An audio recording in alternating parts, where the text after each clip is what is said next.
Okay, well, it looks like we have everyone in who's joined so far. Hello, everyone. My name is Melissa Chimera. I am the program coordinator for the Pacific Fire Exchange Program. I work for Hawaii Wildfire Management Organization, along with, we have two of our directors here on the line. Just give a wave, Nani and Elizabeth from HWMO. Um, I just want to welcome you all to our Talk Story Tuesday. And this is an informal session, which is being recorded, so we can share out later. But we try to every month or every other month invite practitioners, wildfire practitioners, landowners, stewards, fire suppression folks, all sorts of people in the fire world to join our experts that we bring on to have a real just conversation about, any number of wildfire topics. And today I'm really excited because we have two people talking about wildfire in the 19th and 20th century. And I'll just introduce them in just a moment, but just a quick mention about what the Pacific Fire Exchange Program is.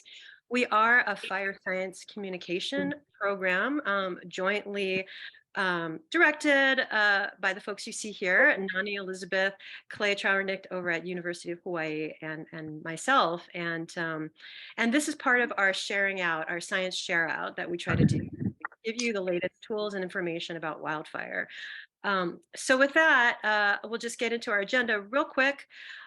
Just 5 minutes here in the beginning, welcoming our guests. And then Dr. Clay Trauernicht is going to talk about wildfire in Hawaii, sort of the contemporary perspective from the 20th century to the present. And then Alyssa Anderson will present her latest research on informing contemporary wildfire science from the historical perspective, so from the Hawaiian language newspapers. So we're very excited to hear that perspective. And then we're going to leave about the remainder of the hour for questions and answers and discussions, a real open format, and then close with a 30-second evaluation at the end. So if you all don't mind muting, most of you I think are muted, that would be great, just in case we have any background noise, and you're welcome to turn on or off your cameras at any time. We will ask you to join us and turn your cameras on when we get to the Q&A session if you like. I'll go ahead and introduce our guest today. So we have my colleague over here, Dr. Clay Trauernicht, who's an extension specialist in the Department of Natural Resources and Environmental Management at the University of Hawaii at Manoa. And his program focuses on wildland fire and ecosystems protection. So taking science from development to translating and supporting the practice of wildfire science in support of watershed workers in Hawaii and Micronesia. And you can find more program information at the pacificfireexchange.org and the ecosystemswork.org websites. And then I'd also like to introduce our next guest too after Clay, and that's Alyssa. Alyssa, if you don't mind giving a wave. Dr. Alyssa Anderson is also an extension specialist in Hawaii at Sea Grant at University of Hawaii Manoa. She graduated from the Department of Earth Sciences at UH Manoa, where she also studied Hawaiian language and recently finished a postdoc fellowship with the Pacific Islands Climate Adaptation Science Center, researching climate and fire in the Hawaiian Islands. She teaches earth science classes for Hawaiian immersion students at Windward Community College and continues to work on projects translating Hawaiian language newspapers for science research and education. So welcome, Alyssa and Clay. Okay, so Clay, can we start off with you, please? Yeah, hi everybody. I think I have the easy job because I've been talking about this stuff for a long time. But when we think about contemporary patterns of fire and like sort of what's driving that, and all in the interest of figuring out, how do we mitigate the impacts, right? So I think probably most people are aware that fire has these negative impacts on our watersheds, native forests in particular, and on our communities. And at this point, we are kind of limited in our capacity really to reduce fire risk.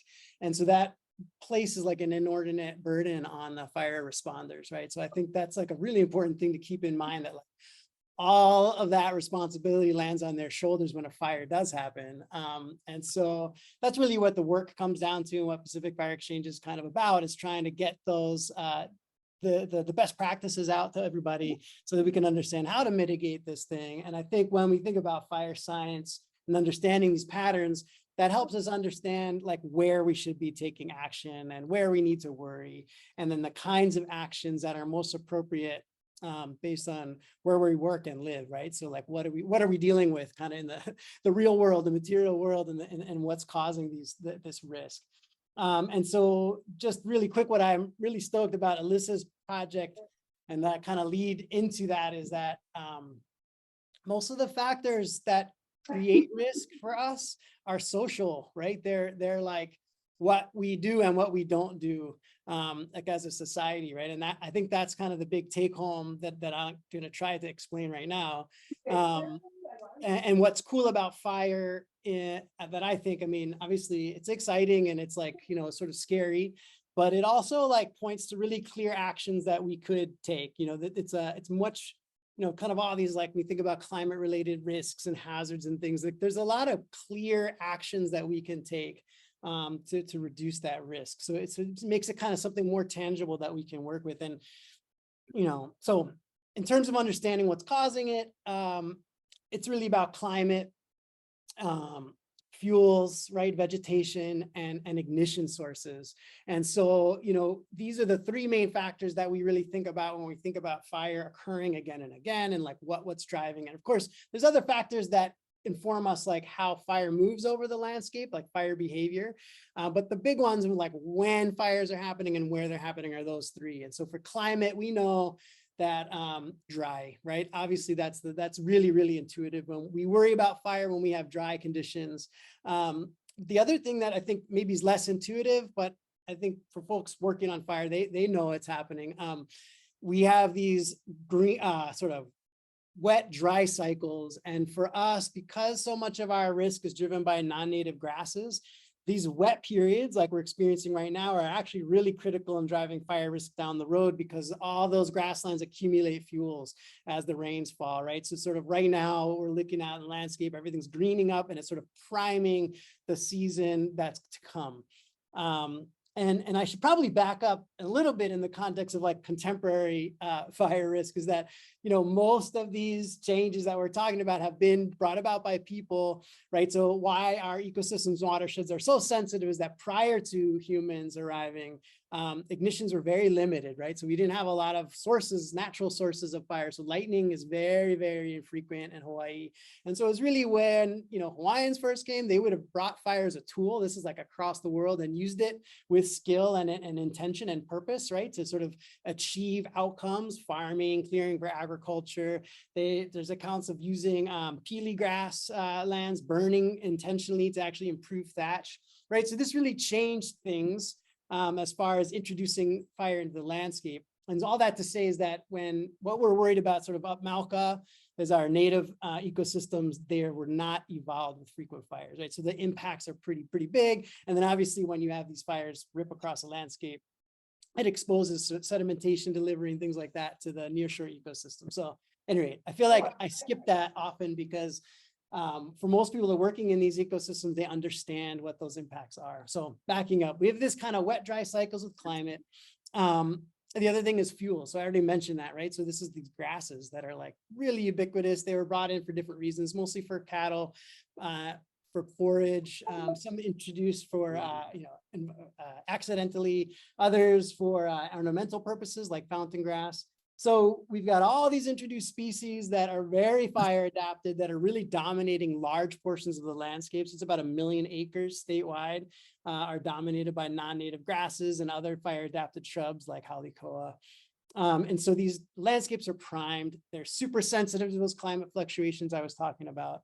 And then the last component really is ignition source, right? So where are fires starting, how are fires starting? And that all comes down to human behavior, right? It's all people.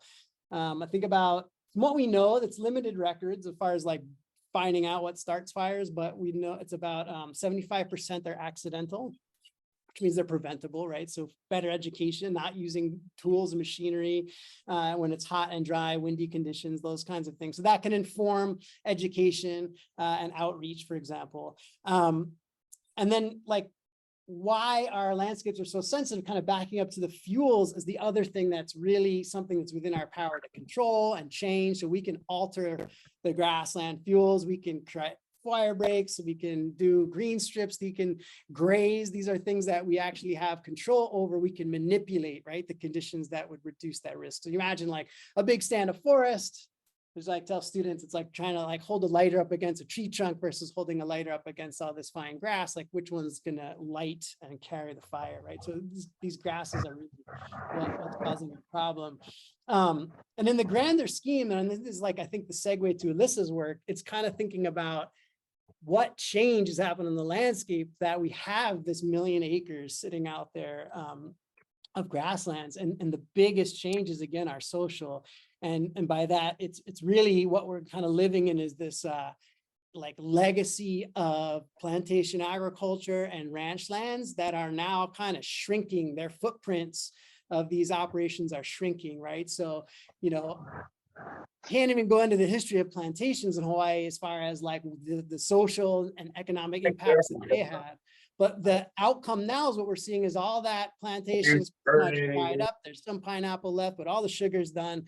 And these grasses and shrubs fill in on that abandoned agricultural land. So I think it's been about 60% declines in the footprint of both plantation agriculture and ranching. And it's the same thing when you have grazing lands that are well managed. A lot of ranchers really understood and do understand how to manipulate animals to knock down fuels when they need to. But when you remove those practices off the land, you're just left with fallow fields. And that's really what's driving our fire issue. And so we talk about this grass fire cycle is when you get a fire, carry through the grasses, it burns into the forest, right? And then what replaces that forest, the trees don't establish, but grasses fill in. So we often think about that as kind of being the source of our fire problem, but persisting, but really like underlying that is these big socioeconomic changes that are really pushing our society away from agriculture and into what we're looking at now, which is right, like a tourism-based economy. And we're not really investing in the capacity and resources we need to manage vegetation at scale, right? That's what we're sort of, you know, divesting, frankly, from any large scale capacity to manage fuels at scale that matter. I kind of promised to introduce Elizabeth into this. If you had anything to add, because I'm sort of painting this picture and kind of leaving you hanging as far as like what the social response is. And I think it's also relevant to frame Alyssa's work is like how people are kind of grappling with and actually tackling those changes, like addressing it, responding to what we're seeing, creating the risk on the landscape. So Elizabeth, did you have anything to add? Yeah, I mean, that's such a good setup because in the early days of us existing as a nonprofit, which was, 21 years ago, it was like such a shift to get people to understand or to be realizing, I guess, that our fire risk is growing in around unprepared communities.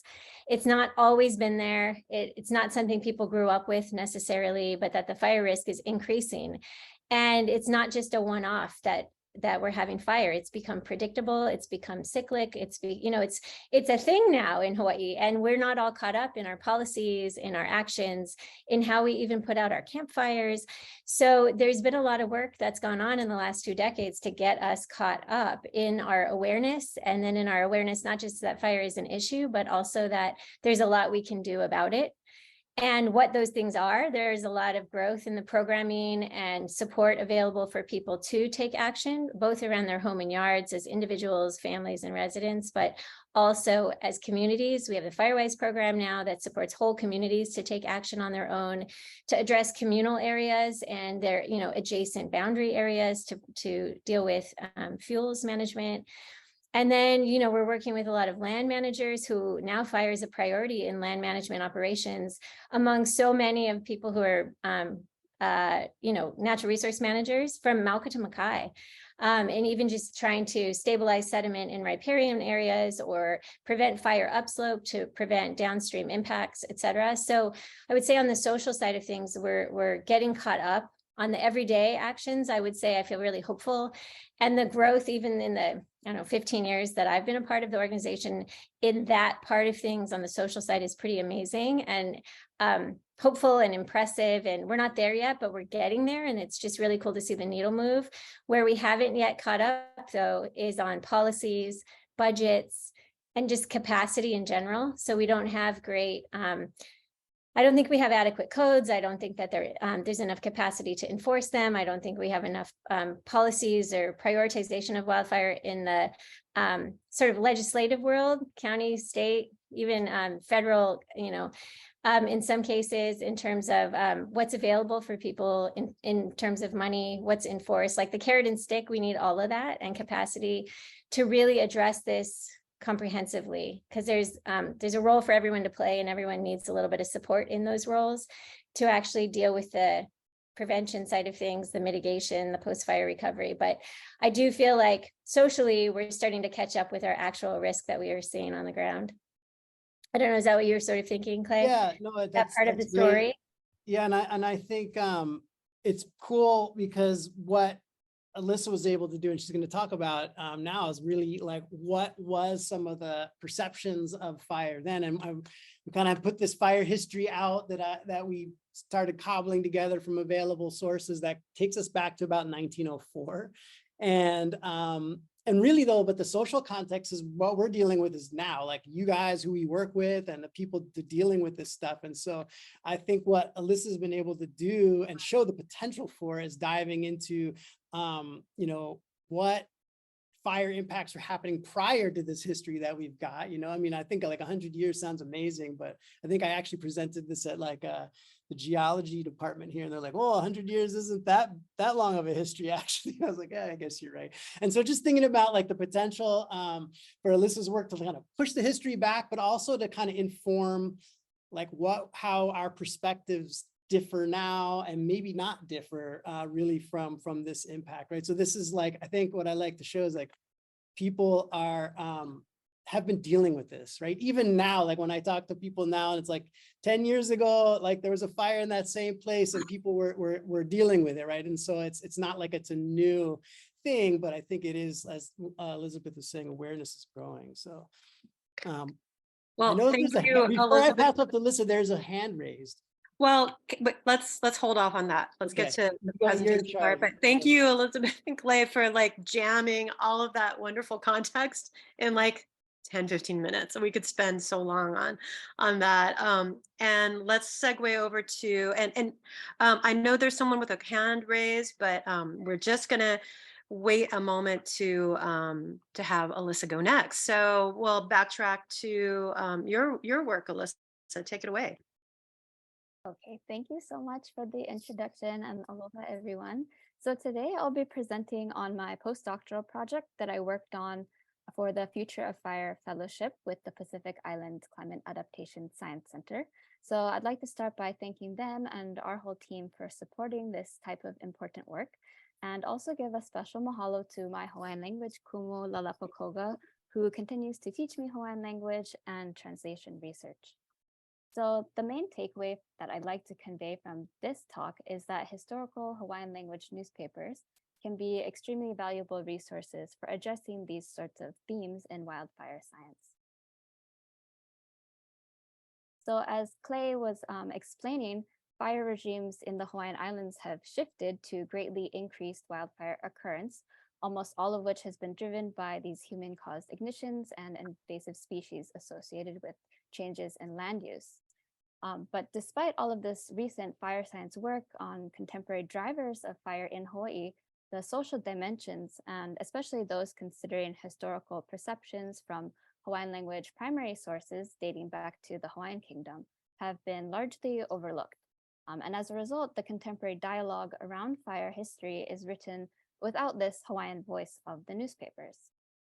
So here's a figure, this timeline of wildfire occurrence that Clay was talking about, which goes all the way back to 1904, when the territorial government began documenting area burned. But for some perspective, the Honolulu Fire Department was established way before that, back in 1850 by King Kamehameha III. So with this project, we want to look at what was going on in the past that led to this point in the present. And one way to do this is looking into the archive of historical Hawaiian language newspapers. So for some background, between 1834 and 1948, over 125,000 pages of Hawaiian language print were published in over 100 independent newspapers, making it the largest archive of indigenous language writings in the Western Hemisphere. So these newspapers were different than the newspapers that we have today. They record an abundance of information on society, culture, history, and they had a variety of different publishers and editors and contributors from the community who also made up much of the readership. So in these newspapers, Native Hawaiians documented natural processes that they observed in their own places, and that includes fires, droughts, and other climate impacts in Hawaii. There have been previous scientific studies that were conducted utilizing this repository of newspapers, for example, identifying a major hurricane that struck the islands, and some research providing insight to volcanic eruptions. So now we wanted to build off of this, take those lessons learned, and see what we can learn about wildfires. So although this is a very large repository of knowledge, only a tiny fraction has been included in modern discourse, as it's only become more recently digitally accessible and because it's almost entirely in Hawaiian language. So to approach this project, we developed two main research questions. One is, what is the potential for the Hawaiian language newspapers to extend fire history in Hawaii? And two, what were the wildfire contexts recorded in the newspapers? So more specifically, we identified these about 10 categories of information relating to fire regimes, human responses to fire, social perceptions, and ecosystem impacts that we hope to learn about from the newspapers.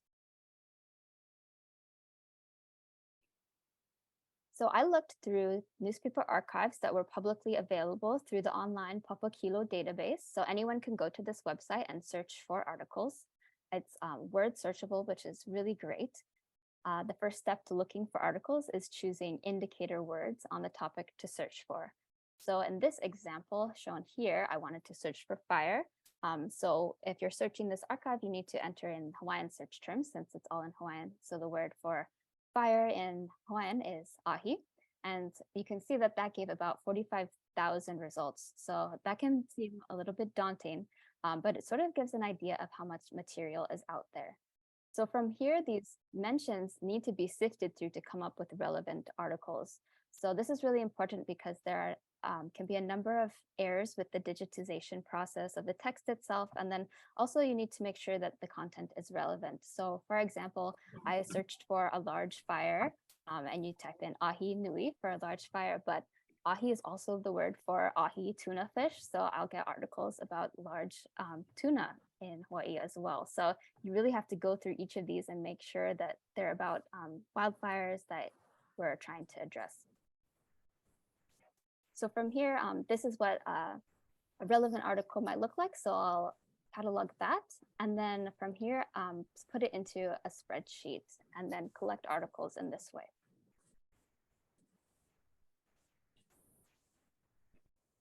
So to narrow down these searches, since it's really such a broad search and I'm only one person on this project, I used reconstructed El Nino events to identify hot and dry periods when fires might have been more likely to occur.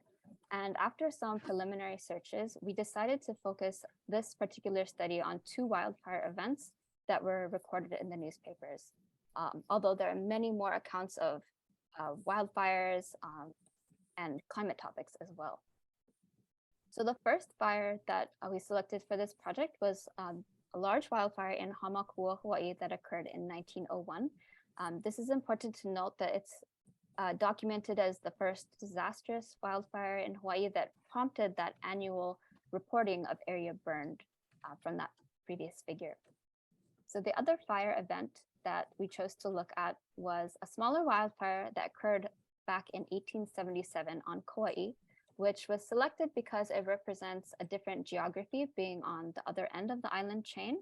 And it also represents a different point in time in Hawaiian history when there was the Hawaiian monarchy in control.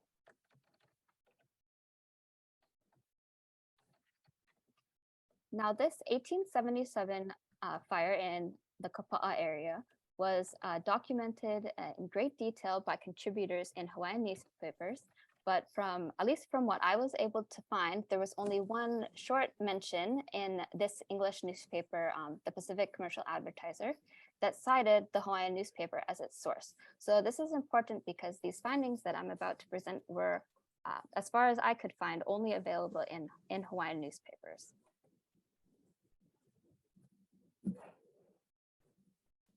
So the fire in 1877 burned through about 600 to 700 acres of land over about 6 days in the Kauai district of Kealia and Kapa'a, Kauai. So it was started from branding cattle in the mountains, and the vegetation burned was described as wahie, a Hawaiian word wahie, which the Hawaiian dictionary translates to a type of wood that was used for burning fuels, as opposed to wood that was used for burning timber. Although specific plant types are not mentioned. So one author writes here, and I'll read a translated quote. It says, "The kindling wood is the most valuable resource upon those acres, and it's the firewood mostly intended for the Kapa'a sugar mill." So that resulted in a financial loss of about, they reported $10,000 at the time for the sugar company, which might be close to 300,000 today. So to help understand some of the human dimensions of this event, we can look into the background of the Kauai land district. So this land division on Kauai was actually established by King Kalakaua for the cultivation of sugarcane. And the members of one of his organizations called the Hui Kauai were living and working on these lands, growing sugarcane when they wrote into the newspapers documenting their ventures. So when this fire occurred, they described their observations in great detail, and they're actually the ones responding to the fire. So here's another quote. It says, they write that the descending of the fire from the cliff was like lava and terrifying to behold. And the lives of those residing in the mountains were nearly in danger because of the smoke descending upon their mountain homes, along with the fire, because the fire was climbing the mountain above the hills and valleys, and the fire moved to our houses. And if there had not been a stream between us and the fire, then it is clear the wooden houses of the Hui Kauai would no longer be standing proudly upon the expanse of Kapa'a. So these accounts provided us with detailed information on all of the wildfire categories that we had set out to look for. So the Hui Kauai workers were the ones who responded immediately to the fire. They describe rising at dawn and sounding bells, with some 40 workers marching out with farm tools to fight the fire, and others going to plow the land. Here's another quote that I'll read. "Ikanana iho I ka hui Kauai he kohu pu alikoa I loko ka ho'u ka kawa ana. Ake mana'o nei mako. Ina a'ole ka hui Kauai ma kia aina o Kapa'a, a leila he aha la'awa nei I ka hana ke ahi maluna o kia mau aina palahalaha. And that translates to, the Hui Kauai looked like armed forces in the midst of waging war. And we think if the Hui Kauai was not on this land of Kapa'a, then what would this fire do to these vast lands and also to the homes of the local residents, the Kama'aina? So in this quote, they list that the fire first threatens the land, Aina, and then they mentioned also the homes of the people second. And this is significant because it shows an order of importance with Aina coming first. And it really represents a Hawaiian worldview that recognizes deep ancestral ties to the land and that reciprocal stewardship between land and humans. So over 20 years later, in 1901, there was a huge fire on Hawaii Island that burned 30,000 acres and lasted 3 months until it was actually rains that extinguished it. And this fire started on sugarcane plantation land, but it also burned pasture land and native forest as well. So here This is a time of great transition in Hawaii, now under the rule of the territorial government of the United States. But although this fire was heavily documented in English, it was still being covered in the Hawaiian newspapers. Here are a few headlines voicing concerns about water, forests, articles about how the government is responding to the fire. And we can see that many of these issues that were being discussed in the past are still those that we're discussing today. So I'll just share a few excerpts from this 1901 fire. Several articles comment on the dry weather conditions for months before and during the fire, and the impact on the land's vegetation, as well as the influence of trade winds that typically occur on the windward side of the island. So some early accounts of the fire state that it was, and this is a quote, it was intensified recently because of the strength of the wind and the lack of rain. And then a month later, another quote reads that the land's dry condition and the strength of the constant wind, the trade winds, are some things that prolong this terrible fire. In Ka Nupepa Ku'oko'a, which was a really major Hawaiian newspaper, August 30th, 1901, here's another description. It says, "A'ole o nā mahi po wale kia poho aka o nā aina kula ame kekahi ulula au nui." So the sugarcane plantations are not the only things lost, but pasture lands and several large forests were lost as well. No kanele o kia mau aina I ka wai no kia mau la lo'ihi kekahi kumu o ka pilikia. The lack of water on these lands for several long days is the cause of this distress. And uahele na la'au a malo'o. A I ka manawa no e loa huai I ka vela o keahi o ka a ilanoia. The trees become dry upon coming in contact with the heat of the fire. They immediately burn. So it talks about the destruction that the fire caused in the forests. It says that the destruction is truly serious and barren dirt lies in some places where the forest growth once made burden to the land before the fire began to burn. So by September, there was a severe water crisis occurring in the Hamakua area that caused families to evacuate to Waimea and to Hilo. Here's a quote that says, "The rainfall has been scarce in the district for several months, and it is this lack of rain that deprived the streams of water." So these are just a few examples of the descriptions from the Hamakua fire. So I'm going to zoom back out a little bit and just emphasize that there are many other articles out there on a variety of different climate topics. For example, back in 1882, there's an article published about the importance of preserving forests and the importance of forests in Hawaii. There are other articles documented many other fire events. Here's one on Parker Ranch in Kona. There are also articles about fires in California and America and across the world. So not just in Hawaii, but really this was a really global society. And then even articles about, here's one on the spread of invasive grasses, He Ma'u Ino Maoli. So just to give an example of, that's just really the beginning, and there's so much out there to be explored still. So I'll just finish by bringing us back to the main takeaway of this talk, that Hawaiian language newspapers are really extremely valuable resources for addressing these themes in contemporary wildfire science, and for really centering the human element in climate adaptation. So mahalo everyone for listening. We'll be happy to take questions. Thank you so much, Alyssa and Clay. I do have one question, and then I will say, folks, if you want to go ahead and turn your cameras on, you can, and if you'd rather type in your questions in the chat, we can take it in that format too. I guess my question is for both of you, really, because it's so interesting to me that, you know, we think of fire in Hawaii sort of in these you know, value judgment, right? Of like they're good or bad, like bad in the sense of like, we have all these weeds, we have all these introductions. So sort of like fire spreading weeds are almost inseparable, right? In the sort of the 20th century context.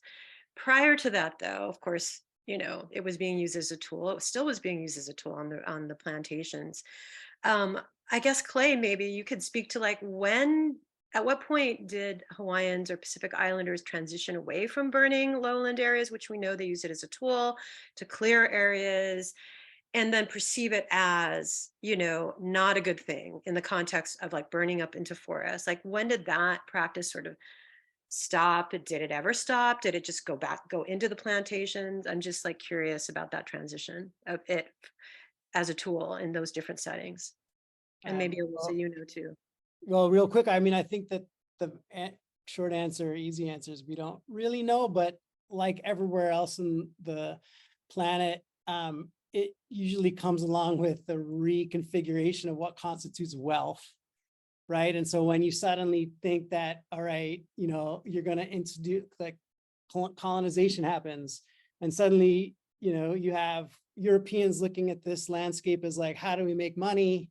Oh, well, we can grow sugar, right? And so that we're going to want to protect any of those areas from sugar, and we're going to ranch, so we want to protect the forage. And so I think it's really informative just to look about the reactions in that 1901 fire. You know, so you had the other responses where they started the Hamakua Forest Reserve. So the first forest reserve was in response to that fire, and this fire warden program, which became DOFA. And the interest was to protect the forest, to protect the water, not for the community, like if you look at those territorial reports, but for the plantations, right? So you have this shift, and it's very obvious about where the interests are and what sort of dictating those actions at that point. And so that sort of, like, you know, this is sort of conjecture because it's not been studied, but that's follows the same pattern across the world. Like when fire becomes bad, right, quote unquote, in a lot of these parts of the world, it's when you look at timber as a resource, as a commodity, versus, you know, land, managing land for resources that support community. So you know, that's like the nicest way I can say it. No, that's great. Thank you. Alyssa, do you have any thoughts about that?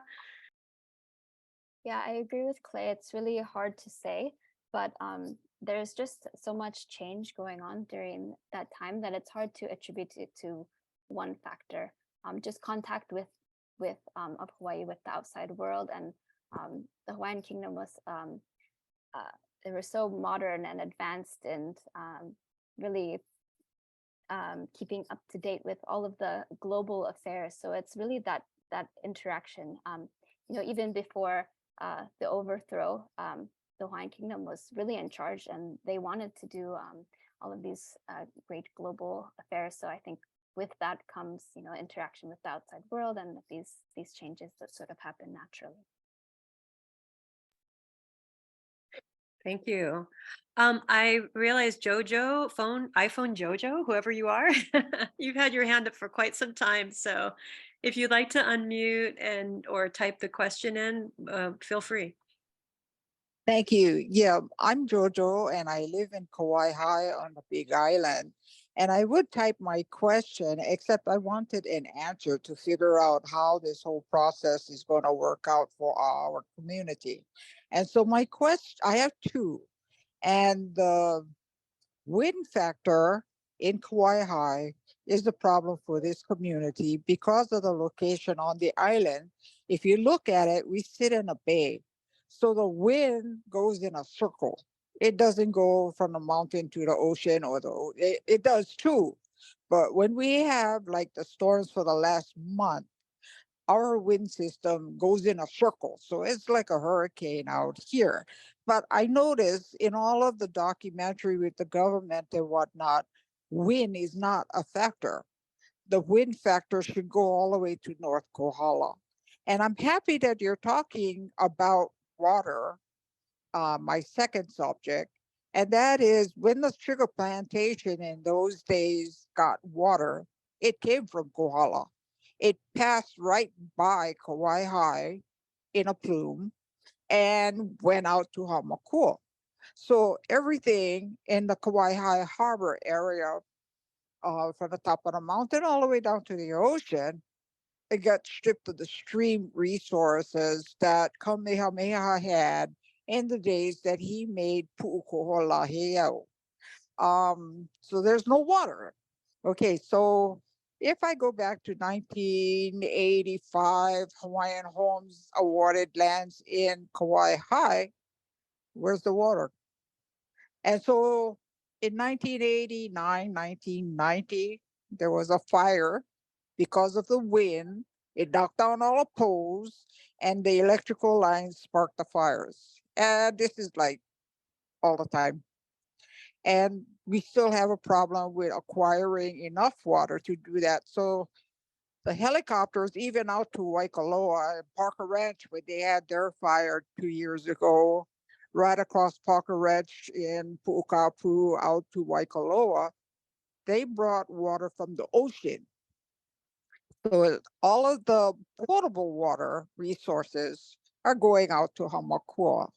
So these things are not documented. And I was wondering if your system of this kind of education could be inserted where it will do some good for our community because we need water. And today's factor is development. All the development is happening at the resorts or at Waikoloa. And so again, the water resource is being taken away from the communities. And pretty soon we're not going to have water. And Kona's going to be out of water. And nobody seems to want to address the wind factor with that. And for the last month, we have had to deal with fires coming down the mountain, fire going up the mountain, and all of these species of goats and pigs and turkeys and whatever that I don't remember having this many in the last 35 years that I've been here. So I was wondering how this process that you folks are having today is going to help the community. Or is this just talking story about the Hawaiian dictionary, which I can translate myself? How does that work? Thank you. Thank you so much, Jojo, because you're bringing up like such important land use, land development issues, and I'd like to turn it over to Elizabeth to answer that. Well, first, I just want to thank you for your suite of questions and points, because today is mostly just about having a talk story to highlight Alyssa's work on the historical part of the conversation and to better understand what's happened in the past with fire. We've worked really hard to be gathering information and understanding our current context.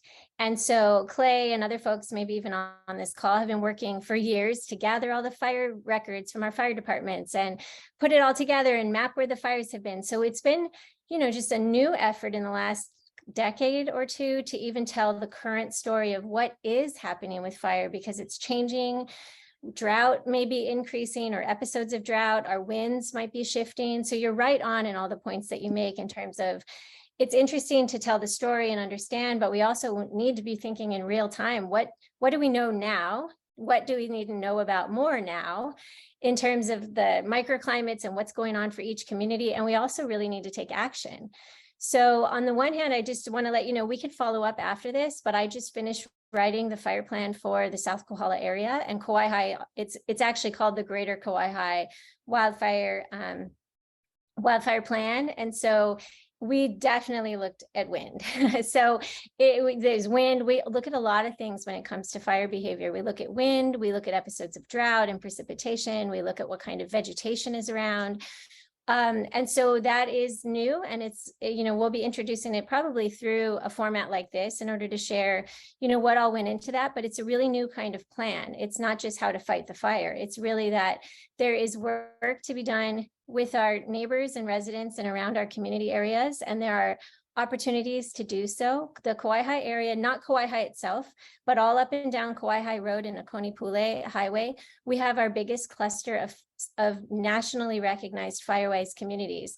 And you're kind of like ringing all these bells for me, because we've long wanted Kauai High Village and other areas to that currently are not part of that firewise program to express interest, because we would support you in learning more and doing more work to get to reduce risk and get better prepared for wildfire, because it is definitely it's definitely a hot zone, and it's predictable, and there's a lot going on, including water, including wind, that we need to, we're not just stuck with. There are some things we can do to reduce risk and get community members ready and prepared. And, you know, we don't want to start fires, but sometimes that's not our fault and it's coming from the outside. But there's a lot we can do to prevent fire's ability to spread across our lands, into our neighborhoods, across our homes, through our yards, et cetera.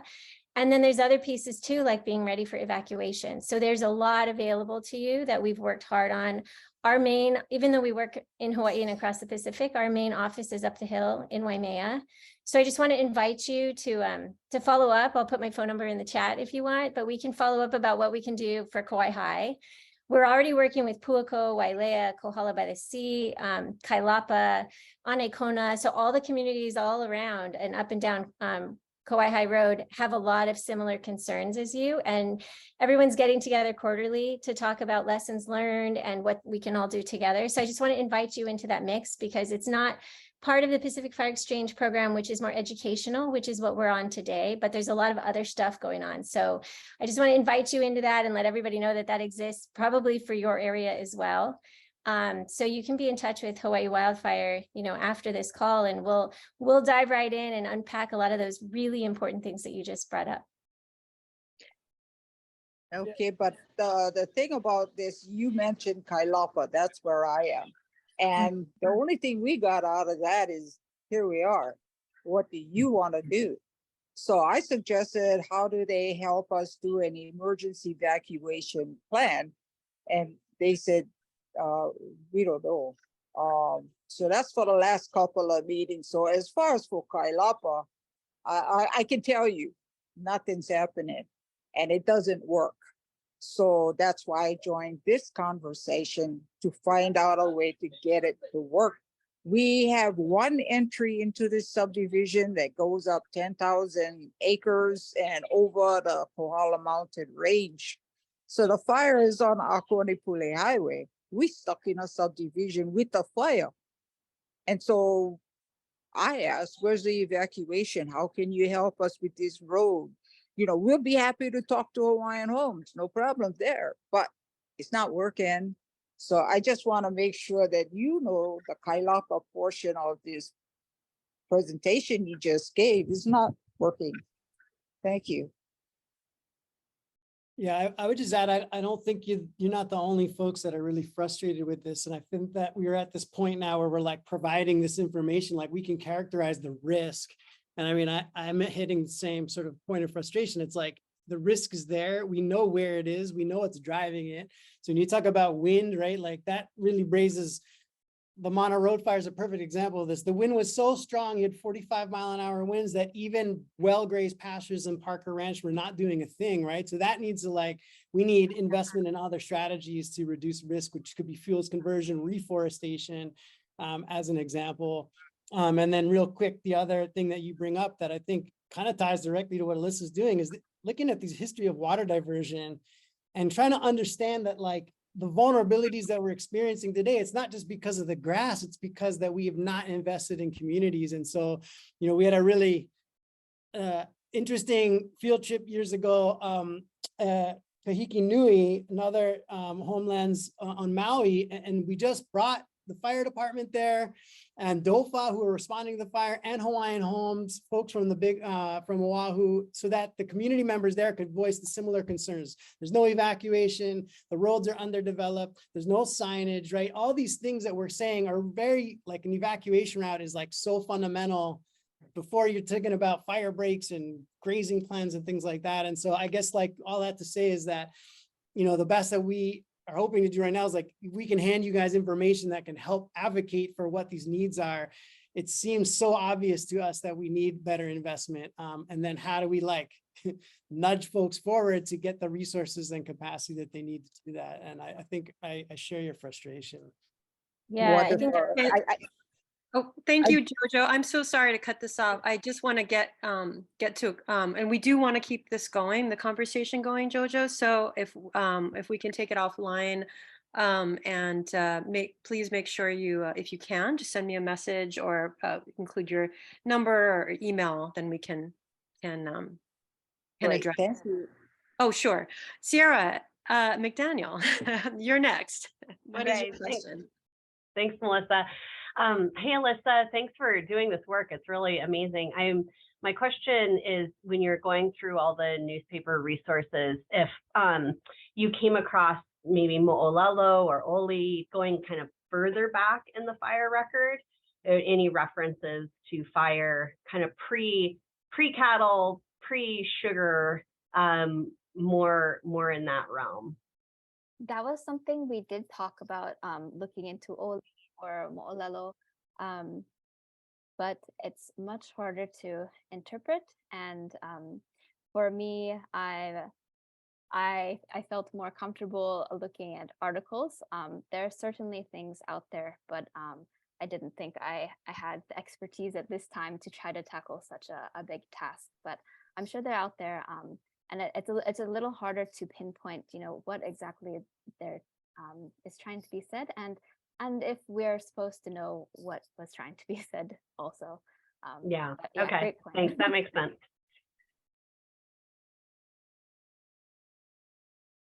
I have another question related to that, but I'm gonna not dominate here. And I know there was another hand up, or I thought that there was. Yeah, it was me, and I think Hi, Sierra Hannah. kind of aloha touched on it too. I was wondering if in your studies you did go back in any oral histories and see the description of Kanaka's relationship to fire before all of this happened, but you touched on that, so mahalo nui, and also thank you for your work.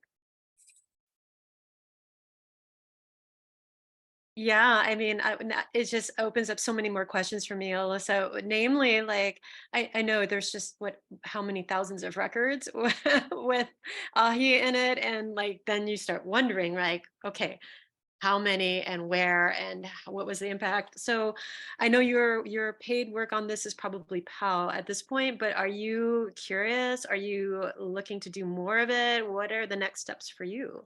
Yes, I think the dream would be, if we could get more funding to bring on a few more translators and maybe students who could help really dig through a lot of articles and build up a bigger record of what articles are out there as far as fires in the newspapers. And then I think there are some other people who are working more on the Mo'olelo or Oli side of things with drought. And that might be something interesting to look into, bringing on more people who have those capabilities to look at that. I will mention that when doing this project, it made me think of the Mo'olelo of Maui and how he was a person and a boy who brought fire, and that fire is really connected to humans in Pacific Islands, and that he is a figure in Pacific Islands in general, and just sort of making that broad connection. Yeah, and I love that perspective because it's one that we often don't think through at that time, it was so important. Heather, would you like to go next? Sure, thanks. Aloha. Thanks, Alyssa. Something that was new to me that maybe shouldn't be or what isn't for folks in this call, but I think in the oldest records that you were referencing spoke to invasive grasses. So I was interested in maybe your understanding of, I was surprised that they were identifying or noticing the invasive grasses in relation to wildfire. I guess that was in the 1800s. So, if those are similar to the same species that we're dealing with today that are related more to, wildfire occurrences, or how they dealt with invasives at that time. Yeah, so that I think I showed one article headline about the invasive grass. I don't think they said a species, but they just called it a really wicked grass, and they said, watch out because it's in Hilo and it might come over to you guys over there. I'd have to go back and read through the article, but I don't remember exact species, and I don't think that they connected it to wildfire at that time. But another thing to keep in mind is that I think, and maybe Clay can speak more to this, is that the grasses were introduced sort of later and might not have been around in the earlier 1800s, mid 1800s.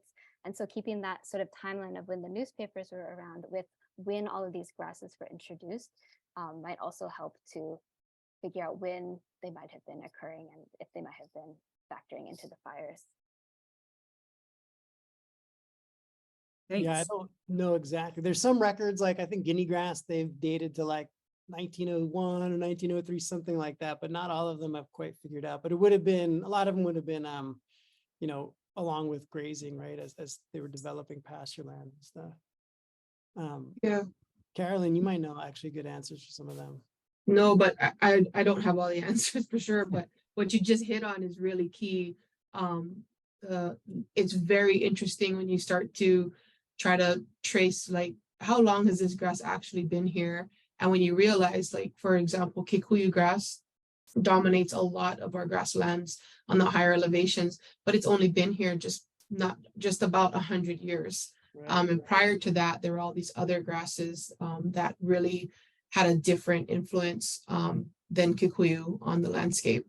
And very fascinating in how those things interacted with fire regimes and fire severities. The types of fires we all know vary a little bit with depending on what the fuel load is. And Kikuyu is a pretty unique grass compared to what was occupying those spaces before it got so well established. So I really want to read that paper, and I want to know what was so wicked about the grass. Did you pick up anything? Like, what was it that made it so wicked? Was it itchy or pokey or just aggressive? It destroyed the I'll have to read it again, but I think it destroyed the grass that was there already and it wouldn't grow anymore, and it spread very quickly. But I can email you the article. I found them already. I just need help nice. with the translation part.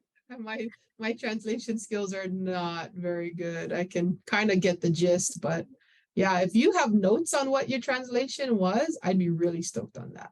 Okay, I'll email you. Mahalo. Elizabeth.